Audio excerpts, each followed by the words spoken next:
All right, back in the studio, got Johnny Blue here, Pastor John Blue. The name of your church? Pacific Point Church. Pacific Point Church. Yeah. Where? Costa Mesa, California. In Costa Mesa. Yeah. So all of our OC folks, come on and join us. Come and check it out. Sunday mornings. Yeah, because that's where you do the kind of church. I went to one of your church services. This was years ago. Oh. And no, it was amazing because I remember because I'm more about the people that are around me, right? I'm always paying attention to that. There was something different about the kind of people that were there. They were real. Yeah. Right. You go to a lot of churches, and I get to go to a lot of churches when I speak there, or I'm there for some event, whatever. Yeah. And you go to some of these churches, and some of these guys they're talking, they're saying certain things. Zach just told me to take my hat off. I gotta take my hat off. Yeah. That'll work, Zach. Jeez, we had a flow. He's laughing at me. Yeah. So. You get in some of these churches, and you can tell that the kind of people that's not who I'm going to be dealing with if in 4 hours from now. Yeah. Yeah, they're checking in. Yep. Well, I got around your folks. I was like, these are real deal people. This is how it is. And I was like, man, if I was in Orange County, this is where I'd be. So that's my wife says I have the gift of thinning the crowd. Yeah. So that is, we're not a big church. We're 80 to 120 people, but there's a really a thought process behind that. I don't want 200-300 people that don't care. Yeah. I'd rather have 70 people that are ready to fight, that are ready to be mobilized, that are living what we're talking about, not just showing up, checking in twice a month, and just so they feel good about themselves. You know what we should do? We should do this. What's that? At your church. Oh, that would be fun. Not really, not podcast, but let's go there and let's just have this conversation. Love it. With in front of your folks, and just get and get after it. Just would love it. Let them. I mean, would they dig that? Yeah, absolutely. That would be fun. Let's find it. Let's do that. So where we left off, I was asking you about smack talking. Yes. So when they are going to, there's going to be the exchange you're going to have with the audience. Yeah. But then there's a different dynamic that happens on the ice, right? And this is a very common thing. And this is a dynamic that people often miss about adversity. There is what the fighter is experiencing. Yeah. And then what the people watching are perceiving. Right. It's often two different things. MMA fighters. I can't tell you how many MMA fighters that I know, or coaches. Like one of the guys that I love training with him. His name is Ricky Lundell. He's actually going to be on this next. Nice. I think I have him next. But listening to him talk about the exchange between a coach and his fighter.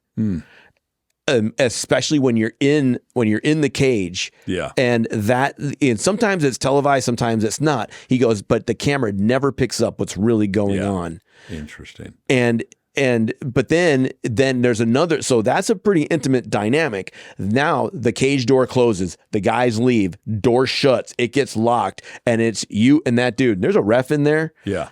But there is a conversation happening between the guys. Sometimes it's verbal. Yeah. Sometimes it's not. Sometimes it's body language. Sometimes it's a look. Sometimes it's when you're on your back and you're looking up at that dude and the look he gives you. It lets you know kind of like, well, hey, this is what's about to happen. This is real. This is, and your reaction, the look you get back. If you're the guy on top and you're giving the look, or you say something, or you do whatever, the response you get back from that guy is often going to let the two guys in the cage know who's going to win that fight. Yeah. They know the outcome before the outcome is ever like the arm is raised oftentimes. Right. There's a few exceptions to that.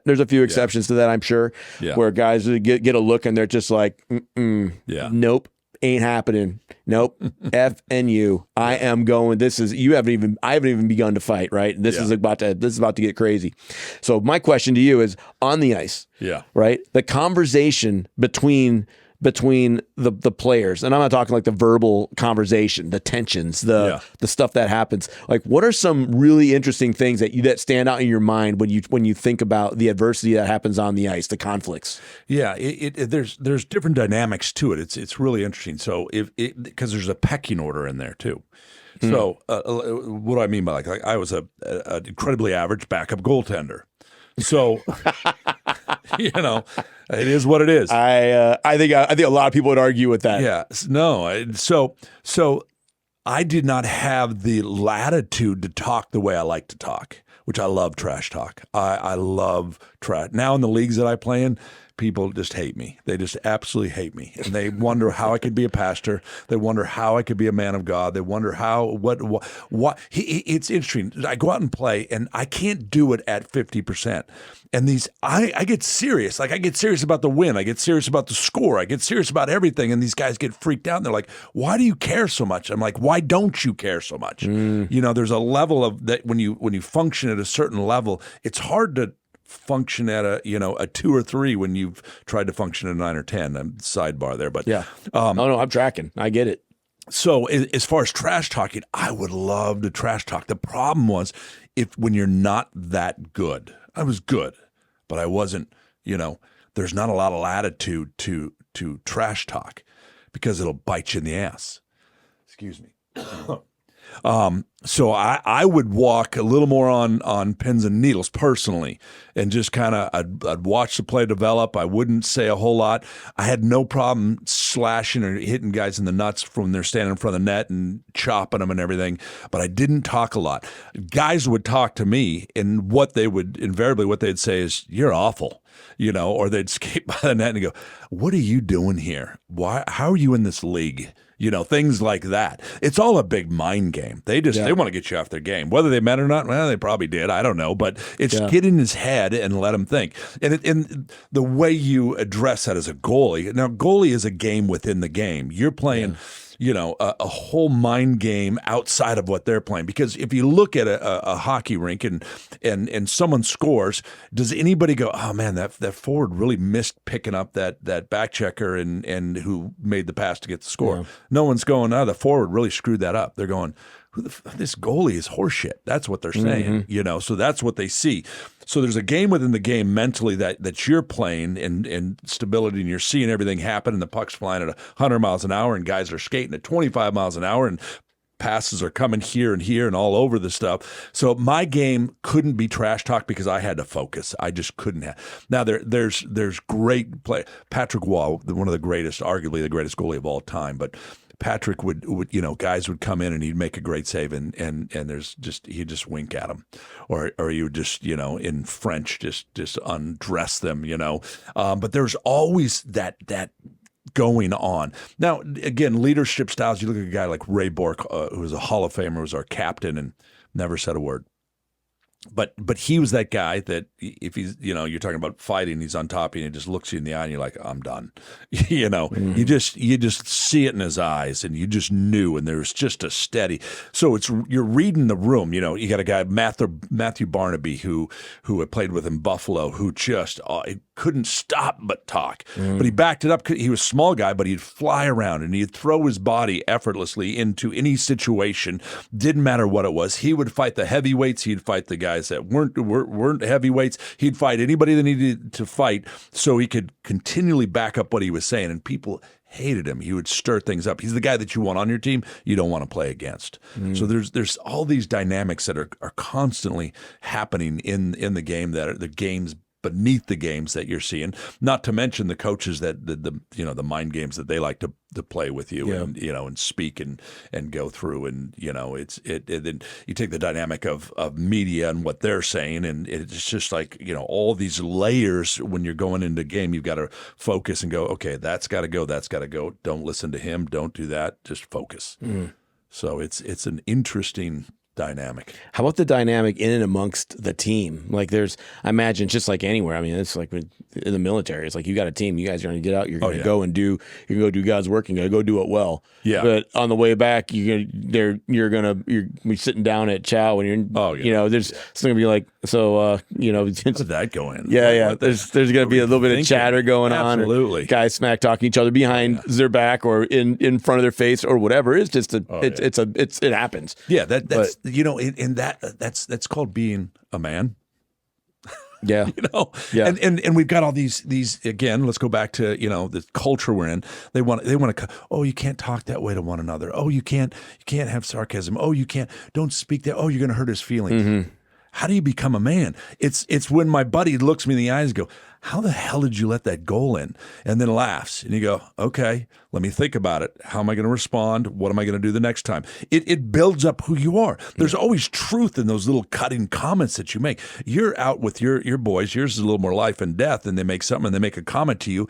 You don't just go, that's great, let's move on. No, you think you may bust balls in the moment and laugh and do that, but knowing you as a critical thinker, and I know that I'd go, okay, let me think, where's the truth in that? How do I adjust? Mm-hmm. See, that's the way God created us as men. To sit in a locker room and go, you're horseshit. No, you're horseshit. No, you're this. No, you're that.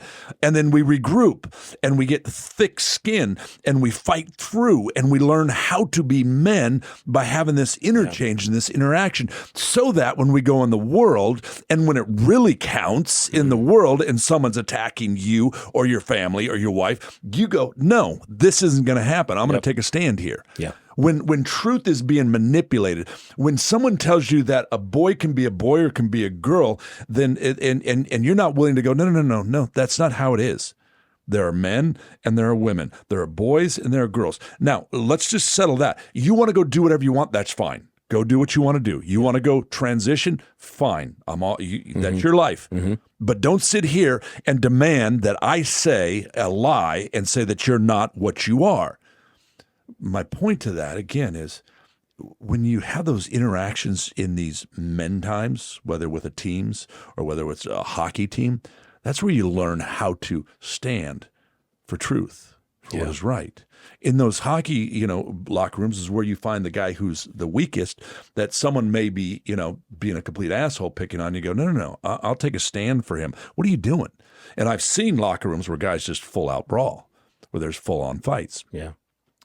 I won one championship in my life. It's crazy. My buddies always bust my chops. I've played in the Final Four. I've played in the Stanley Cup playoffs. I've played in the Olympics. I've played in the World Champs. I have never won anything. But in the minors and AAA, we won a championship, and it's a long run. It's a grind, and you just get tense with one another. And I remember, we're round 3 or 4, and one of the guys comes down and just takes a slap shot and hits me in the head in practice. And I lose my mind, and I chase him down the rink and I chuck my stick at him. I tackle him, and the rest of the guys are just laughing. They think it's the greatest thing ever. Yeah. But I'm losing it, and the coach just watched. Knowing full well that if you're with a group of men for a long period of time, you're going to see this interaction. It's not bad. It's what you do with it. Mm-hmm.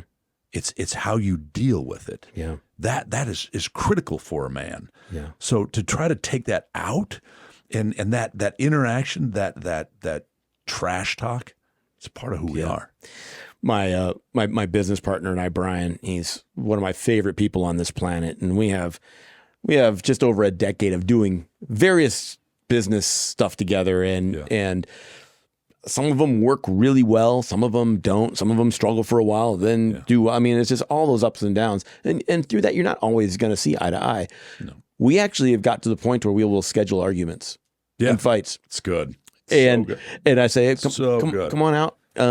We'll get on the quad. We'll run down to the cul-de-sac, which is like, we call it the cul-de-sac. It's just like it's a tree. It's a small open field that's surrounded by trees, just on the west end of the drop zone. And we will sit down or we'll stand like 10 feet apart from each other. And I'll tell him, you can go first. Yeah. You got 5 minutes. Yeah. And he's like, got it. He stands on his line and lets it rip. Oh, I love it. 5 minutes of him stating his case, his side of the argument. Right. Now it's my turn. right? Yeah. Now I state my side of it, but you can't interrupt. You have to hear it all the way through. Yeah. At the end of that, we switch. So we both argue for one another. Yes. Now I have to argue his point. He has to argue my point. Yeah. And through that, I have often, I'd say 70% of that, I came out on the other side of those kinds of discussions saying, I get it now. I completely understand. Yeah. But the reason we can do that, one, is that I can trust him with a disagreement. Yeah.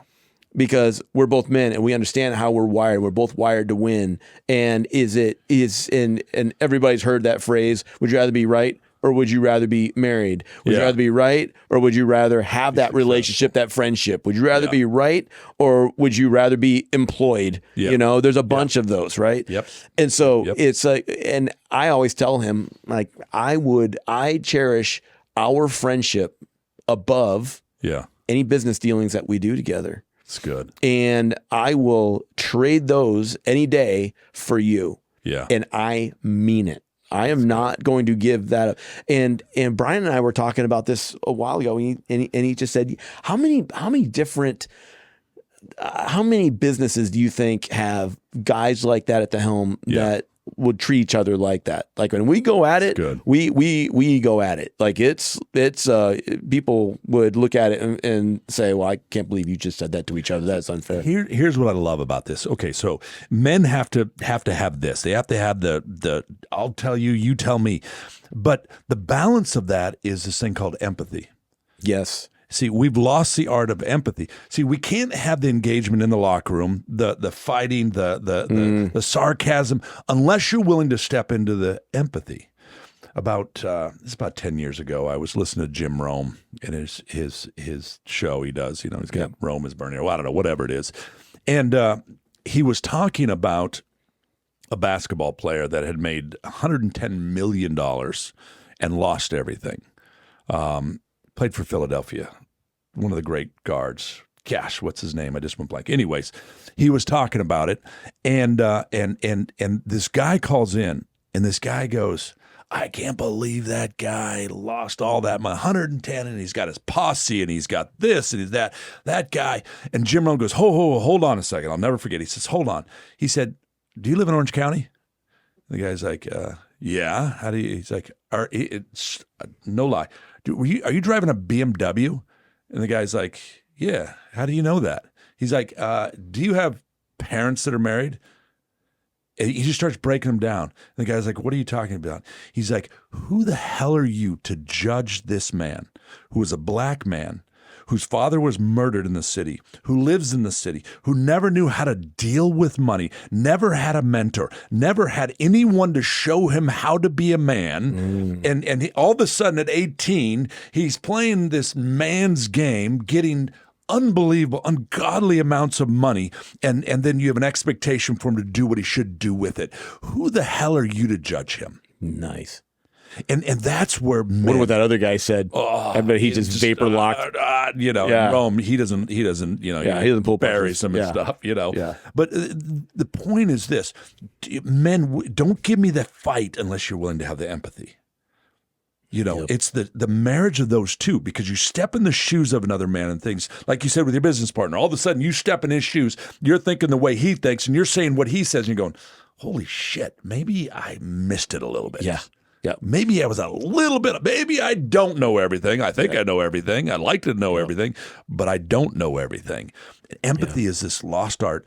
Trying to teach my boys, trying to teach men. It's this tension that you walk in. And if you can walk in this tension of empathy and fight, you're going to do a lot of great things. That's ultimate warrior stuff. Yeah. And empathy doesn't really develop in a man until he's usually past 20 years old. Yeah, it's experience. It's experience. You have to have some, and there's brain development that goes with empathy, right? Absolutely. And so if you start teaching them empathy ways early, like just step into that guy's shoes for a minute. Hey, understand when my oldest, when he was about 7 or 8 years old, he could not understand why people are standing on the street corner holding a sign that says, food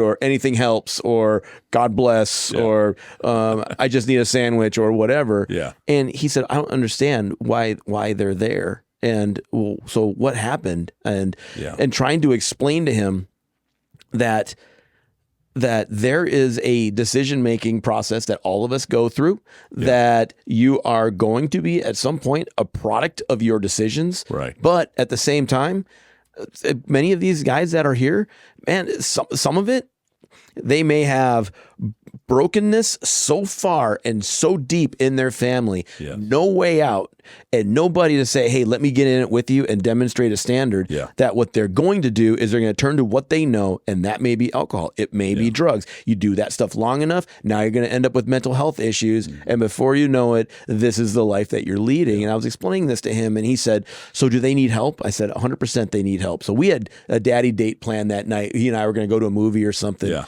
And so he gets in, we go out, we get in the car. I say, okay, where are we going? What do you want to do? And he goes, I want to go to the store. Yeah. We went to the store and we got, I think we got he went and picked out like 20 sandwiches out of like the deli thing. Yeah. He goes, get a case of water. I'm like, what are you doing? He's like, you'll see, Dad. Go through. And I had an idea where this was going. We went through the checkout and he goes, take me to the worst part of town in San Diego where these guys are going to be. This is Micah. Yeah. And take him downtown. So I took him right to the heart of where all these guys are. Yeah. And we're driving around and here's me, like I'm like a little bit out of place, and I'm like just like, okay, and he has a sandwich and some water and he goes, hey, stop it right here. And I cracked the window just far enough to be able to squeeze the sandwich and the water out. Hilarious. And Micah's just like, Dad. And he takes it, and he unlocks his door, opens the door, walks out, and he goes, hey, and he goes up to this guy, and he goes, have you eaten dinner yet? And the guy was like, no, sir. And he was calling the 7-year-old sir. Wow. And he goes, well, here you go. And the guy was like, oh, thanks. And he goes to give him a hug, and the guy looks at me. Yeah. and I just kind of give him you're good. Up. The fact that he checked with me, I was like, this dude, he's not as far out there as people think he is. Yeah. And so Micah just took license with it and just started grabbing waters. And I'm trying to keep up with him. I'm in the car following around, and he's like putting them in people's, like they have their little tent set up. And he when he was walking back, so I stopped. I let him get about 30 yards away, which to me was like, that was right at the line of what that line was. Yeah. And he gave all the stuff out. And he turns around and he's walking back, and all these homeless people kind of start coming out of their shelters and stuff.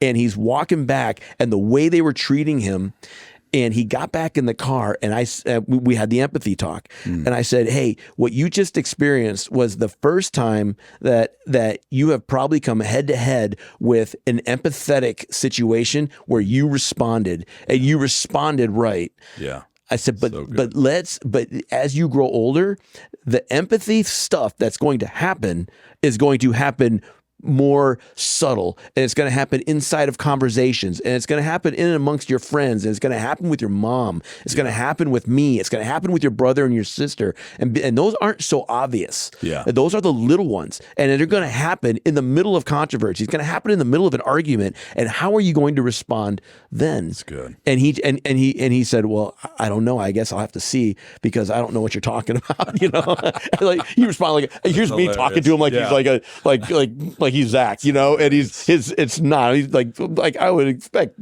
Zach's like, yeah, cool, check, got it. A 7-year-old's gonna be like, what? Yeah, that's hilarious. But you're so right though. Empathy and the fight have to go hand in hand. And there are times too where it's just it's all fight. We have crossed the Rubicon, dude. There is no empathy. You don't get quarter. You're getting full. I'm in full burn down mode on you, and that's gonna happen. And I would suspect that somebody is gonna break into your house and with bad intentions. Yeah, you're probably they're probably not gonna fare so well. Absolutely. Well, this is the crux of Christianity and Jesus for me.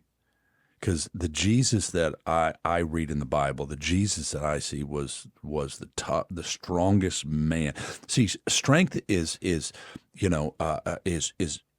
great men or have the ability to control their strength. And if God was fully man, fully God, fully man, Jesus, like if I'm Jesus, I'm wiping people out. Just like, zap, you're done. But it just, I'm on the cross. People start questioning me and mocking me. Done, done, done. Lightning's flowing. Absolutely you. So, but this Jesus was so strong and controlled that it blows my mind. That he would look in the eyes of the Pharisees that were just self-righteous, just religious people, and then he'd look in the eyes of the drunkard and the prostitute, and he could see truth. And he'd speak to that truth. And the empathy that he'd bring. He had no patience for the religious people, self-righteous religious people that think they have it all. But the men and the women who didn't have it all together, but were hurting, he would step into, and that's why. You asked earlier about how do you go into this? It's like I encountered this Jesus that was just mind blowing to me. Tell me about that. Tell me about your testimony, like how that happened. Yeah, I grew up in the church and always coming and going, but at 17 I left home, and that just started the journey. I was never crazy, but pretty much on my own at 17, saying that I was a Christian and trying to live as a Christian, and completely all over the map. I was saying I was a Christian and to try to, I'd go drink by myself, or I'd go, sneak girls in and out and stuff. And then when I got to the NHL, I was playing, I met a guy named, that we both know, Greg Ball, who just started, I started meeting with and talking about God. And one day he came to me and he said, look, here's the deal. If you want to live the life you're living, go ahead and live it, but stop telling people you're Christian because you're giving us a bad name. Yeah. My initial thought was, F you. I'm playing in the NHL in Boston, and who do you think you are? And then it started to sit inside my soul, that what we talked about, you critically, you think, what did that mean? What was he saying? What does that look like? And then I realized that I was exactly who he said I was, a hypocrite in every aspect of the word. I had my little verse on the back of my mask, and made me feel good, and rub the genie in the bottle, and get what you want. But I didn't have a relationship. And at that moment, he says, if you want to know what it means to follow Jesus, he said, give me a call. Change my life. Change my life. I had this encounter with God. I had this encounter with the creator of heaven and earth. And what I started to realize was purpose, why I was here, why he created me, what I was doing. I started to realize this thing wasn't about me, it's about others. I started to realize that all the money, all the sex, all the fame, all the it doesn't do anything. Yeah. There has to be more. At one moment, I remember sitting in the Boston Garden again, and I just got my first paycheck, and this was 91, 92, and it was like $15,000 after taxes for 2 weeks. I wasn't making a ton, but in those days, it's pretty good for a 25-year-old kid. But I remember looking at it and going, God, there's got to be more. This can't be it, because the reality is I got to do this again tomorrow, and if I don't do it again tomorrow, this doesn't come. It's all attached, and I had this revelation. It's like there's got to be more. And I encountered more, and that more was Jesus, and it changed my life. Greg Ball is. I have heard from so many people about those conversations that he's had with guys. Man, that speaks truth. Yeah. Just talking with some of the boys from back in the Champions days, Force Ministries days, and going to those conferences and oh yeah, he was a get up and get in your face type of fella, man. Yeah. So that's awesome. So that was towards the end of your NHL career. And then after that, then you made the decision after NHL to walk me through like the transition from NHL into normal life, where it was now it's trying to figure out what you're going to do next, or Yeah, that's always, again, identity and a little tricky thing. My career was coming in. I'd played in Boston, and then, I'd finished in Buffalo, and I basically backed up Dominic Hasek, who was the greatest goalie of all time, just a freak, unbelievable player. And I played almost 10 years pro. My body was starting to give. I've had 2 hip replacements since, and it's just when you know. I'm sure it's similar to with teams. It's like I'm done. And let me tell you, it's so much better to be able to do it on your own terms when you know that you know than have them throw you out. So that was a blessing. So I just retired and went home to California. I just married. No, I just got engaged to my wife. No, I just married Chris. Jeez, that she was a Laker girl, and then she was at USC, and we bought a house in Long Beach. We were living in Long Beach, and Greg, the same guy, calls me and he says, "Look," he says, "I think you're supposed to be in the ministry." He's like, "Why don't you pack up, bring your family, come to Austin, Texas, and get in the ministry?" And I said, "Well, what does that pay?" He's like, "Nothing." You know what I'm Yeah. Yeah. Oh, thank you. I can get nothing. Yeah. He's like, "You raise support and you'll learn what it means to be in the ministry." And I said, "Well, that's intriguing." And he said, "But here's what's going to happen." He said, "In the next couple of weeks, you're going to get an offer that's greater than what I'm giving you right now. And it's not the right offer. This is what you're supposed to be doing." I said, "Okay, that's interesting." And I'm like, "Okay, whatever."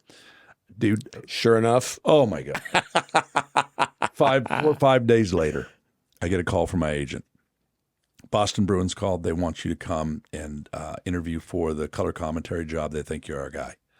I do a lot of TV stuff and fairly well spoken. And they're like, "We want you out here." And you know, I mean, dream job. You're talking sports. You're talking about the game. You're with the boys. You're traveling. You're making good money. They're like, "You're our guy." I'm like, "You got to be kidding me." Exactly what he said would happen. And I looked at my wife and I said, "What are we doing?" You know, I told my parents. My parents were like, "You're crazy. There's no choice.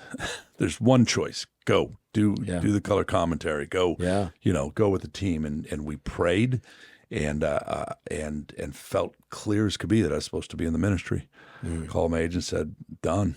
And literally, Chris was finishing school at USC her senior year. I flew or drove to Austin, Texas to get in the ministry. Now, here's what's funny: Austin had just gotten a minor league team, but it was like Slapshot. Have you ever seen Slapshot? Yes, it's the minors of the minor. It is a ball. Terrible. I had just got done flying in private planes, playing in Buffalo and all over. And I go to Austin, and the coach, Blaine Stout, and I don't know how he knew I was there, but found out I was there, and he's like, "Come play for our team." I'm like, "Really?" I'm like, "What? This is terrible hockey." He's like, "You'll be the exception player. You'll make $1,000 a week." Most guys are making like $250 a week and stuff. And I asked Greg, and he's like, "Well, you could do both right now." And I'm like, "Well, what the heck? I'll just play this league and do the ministry stuff." Dude, it was the most bootleg thing. We're on 12-hour bus rides, and 12-hour bus rides. And these guys, they're all 20 years old. I'm 30. I'm at the end of my career. I don't freaking care anymore. Yeah. We'd be in the locker room before the game, and I'd tell the stick boy, I'm like, "Oh, give me a hot dog." And it's pregame, and we're getting ready to go out, and I'm just pounding a hot dog, and guys are, "What are you doing? We got a game to play." I'm like, "This is what we do in the show," And they would say, "No, I'm never, not even close." I used to take a Snickers bar and I'd stick it down in my pads for during the game. Yeah, and it's just total foolishness. So we're playing in Belton one time. Belton outside of Austin, Texas, about an hour. We're playing the Belton Bulls, and we're getting ready, and they're singing the national anthem. They sing the national anthem. I'm standing on the blue line. I turn around, and there's this bull head and this bull, full garb, and he's in the crease, the goalie crease, and he's banging his stick. I'm like, "What the f- is this guy doing?" I'm like, "This is such bootleg." I'm telling you, in a split second in my head, I'm thinking, "I'm going to knock the hell out of this mascot." And I'm thinking, at Disney, you go to Disneyland, how much do you just want to punch Mickey? Right. Just drop one of those guys. Every guy every guy worth his salt wants to knock out one of those characters. Yeah. I'm like, I'm not at Disneyland, so I'm not going to get arrested. I'm with 5,000 drunk cowboys. What the hell? This is the best scenario ever.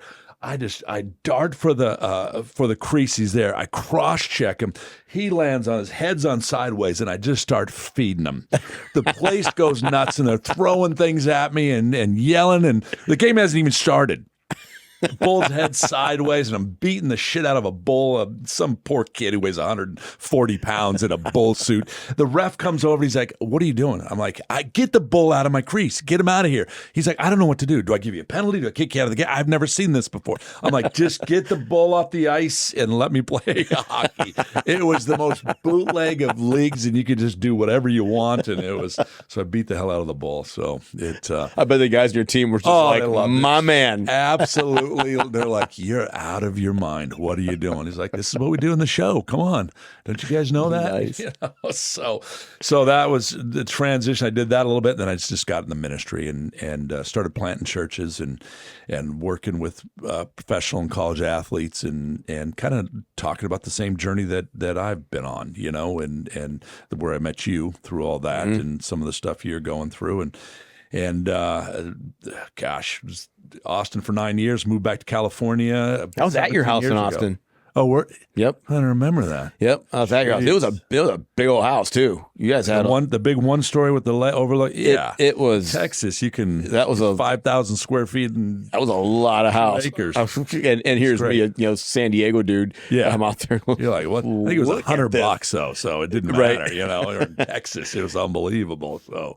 But I was there for 9 years and moved back to California. Been here for about 17 years and doing church. And then I've just kind of slowly transitioned into leadership and working with corporations and working with individuals and doing speaking and doing leadership. So you're doing a lot of leadership, yes, and coaching, coaching in the area of leadership for I saw on your bio for some litigation firms and for and some other.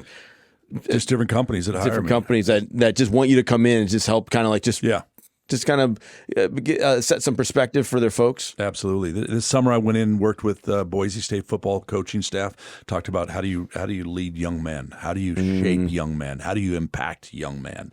And my philosophy in what I train on in business is there's three, it's a three-legged stool. And it's culture, it's communication, it's the bus.